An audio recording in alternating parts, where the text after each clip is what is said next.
I'm going to show you exactly how to create a layered stencil out of a basic design, and then you can use those stencils to turn them into designs just like this. My name is Kelly Rossouw, and let's get into the video. Now you will be able to find the freebie file down below, and I'm going to show you exactly how to turn it into 3 different stencils so that you can separate out the colors.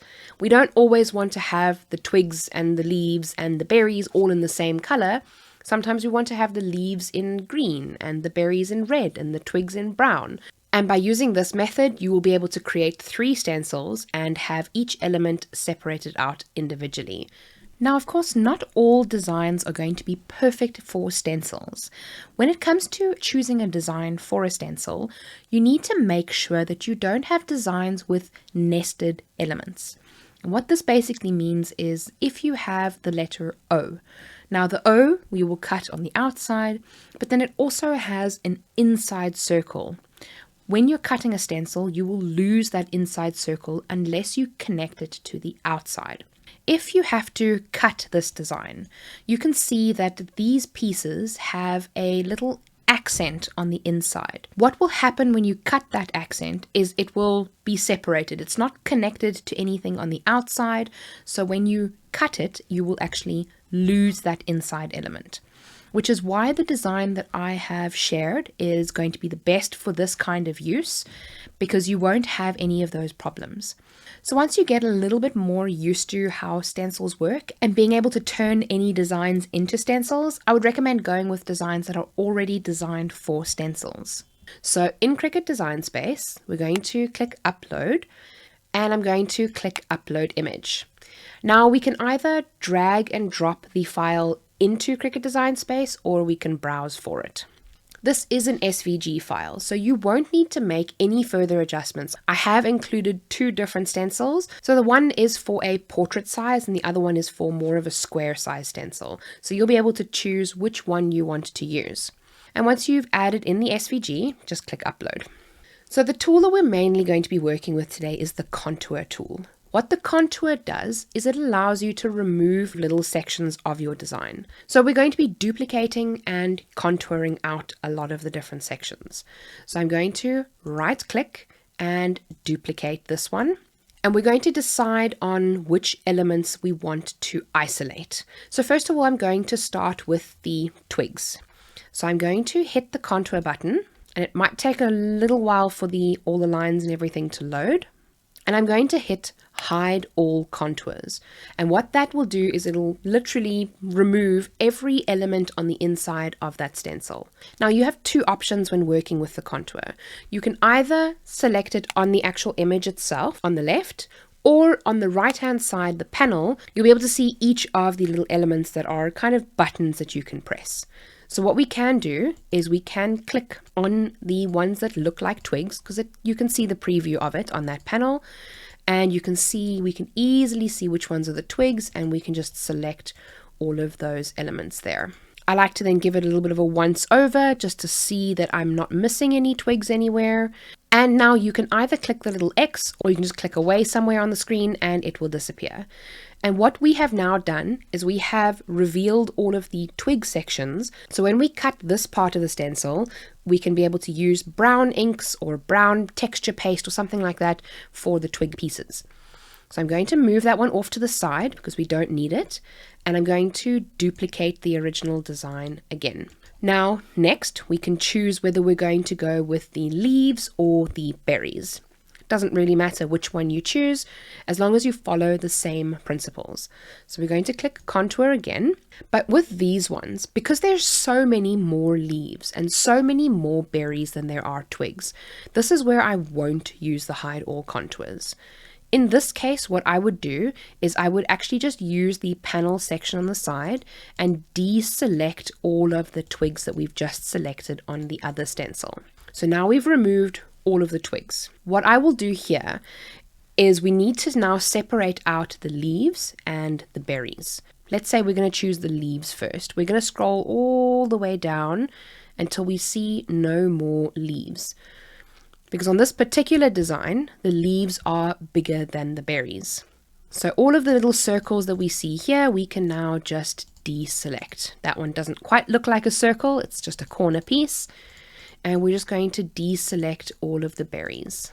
I tend to use the side panel more often than clicking on the actual design itself, because I very often find that if I hover my mouse over one particular location, it tends to select something else. So I generally prefer using the panel on the side.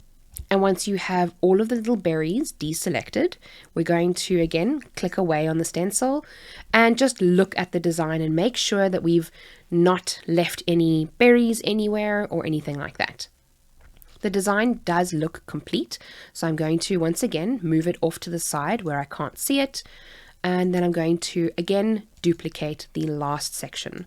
We're going to follow a very similar principle for this one and just deselect all of the twigs and now all of the leaves.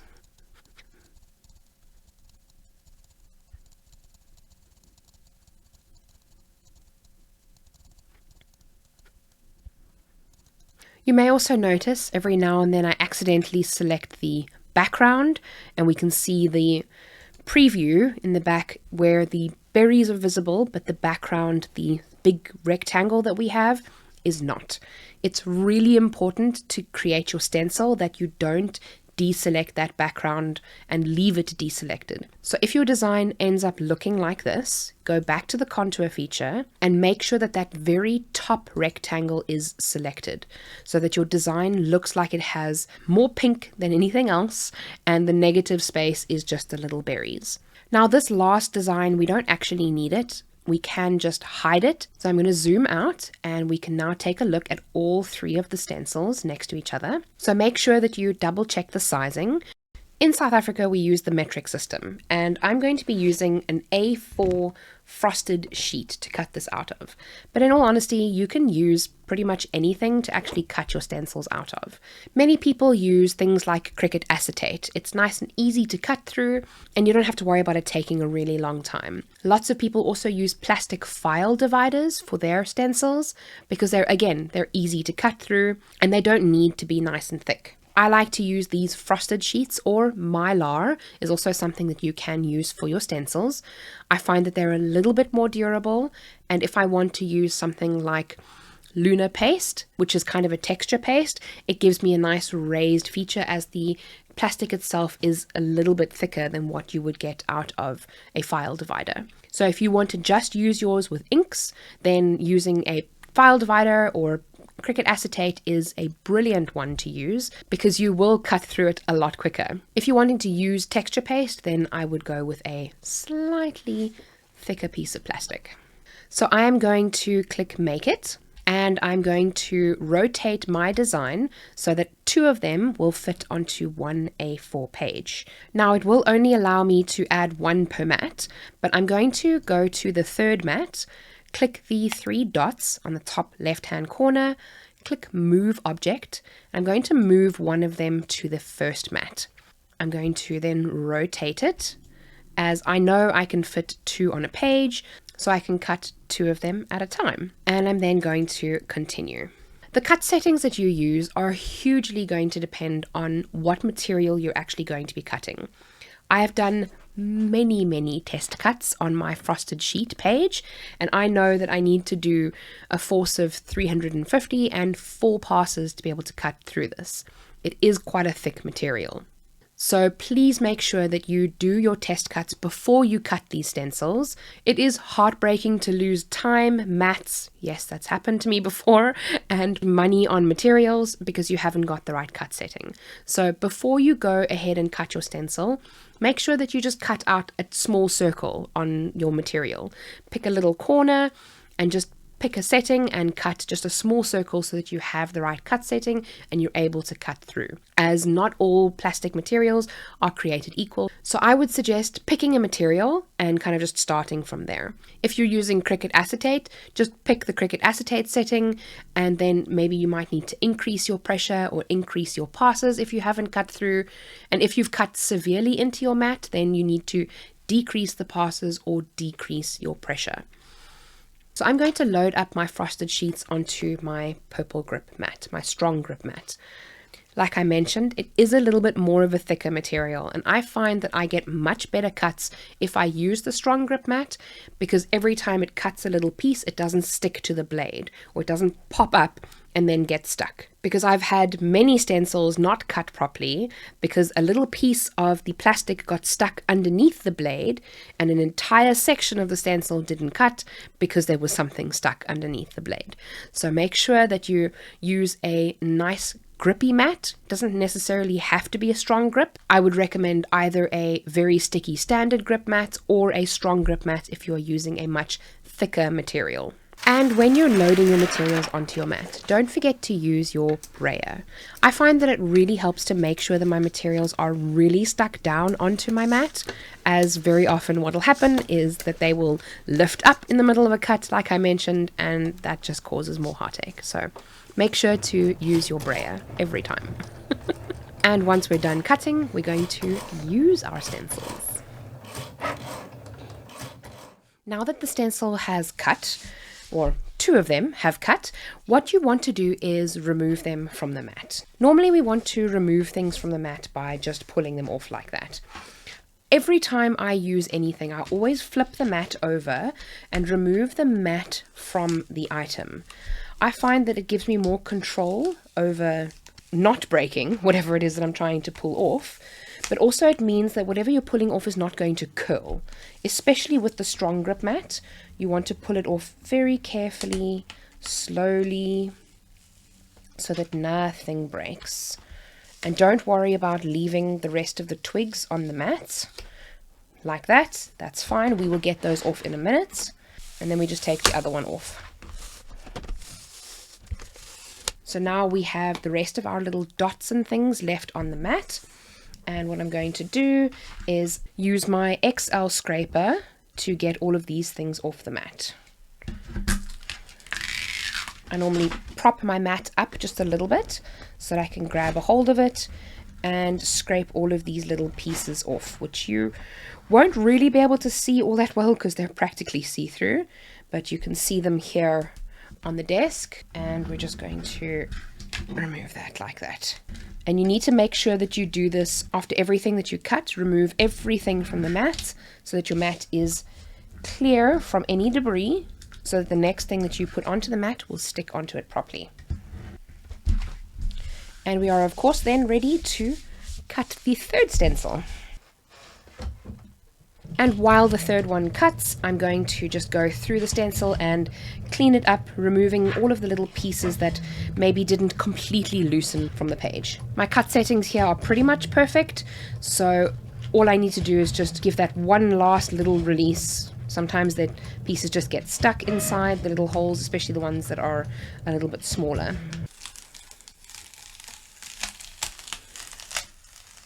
Now that you have all three layers of your stencil cut, now's where we can start having a lot of fun.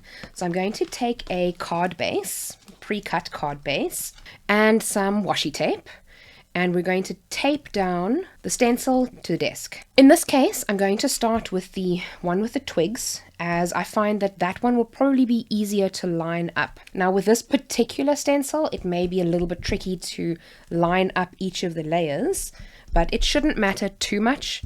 And if you really want to, you can gauge it beforehand and lay them all on top of each other so that you know which orientation they should go in. So the current orientation that they lay on, which it might be a little bit difficult for you to see because the stencils are in fact kind of transparent, but when you're looking at it from my perspective, you will clearly be able to see that none of the little parts overlap each other. So here you may get a better indication, and you can see none of the berries overlap each other. You can see that the berries kind of meet in the middle of the leaves. So I'm going to leave them at this current orientation, and we will then start with our layering. Now I'm going to be using blending brushes, but you can also use sponges here as well. I'm going to be using my Distress inks. I have just the little ones for now. And we're going to just go in with some vintage photo. And I'm not too worried about getting in all of the corners because I do want to go back in with a slightly darker color as well. So now before I lift the stencil, I'm going to use a slightly darker color just to provide some additional dimension. And the second color that I used is Walnut Stain. So this stencil is now complete. We can pick up this stencil and move on to the next one. It doesn't really matter which stencil you use in which order, but I just find it easier to build up from the larger details into the finer details, because the finer details need to be a little bit more precise when it comes to placing down the larger details. I find it easier to work with those first. And for this one, we're going to go in with some greens. So I'm going to choose Mowed Lawn first. Not completely covering everything. Like we did with the first branch, I'm just going to kind of give it a little bit of a general brushing everywhere. And then I'm going to go in with some Lucky Clover on the second color, just to once again add a little bit of dimension to the color. I always try and hold down my card while I'm busy working, but every now and then it moves around a little bit, and it should be fairly easy to reposition the stencil back into place if it kind of moves a little bit, so don't stress too much, it happens to us all.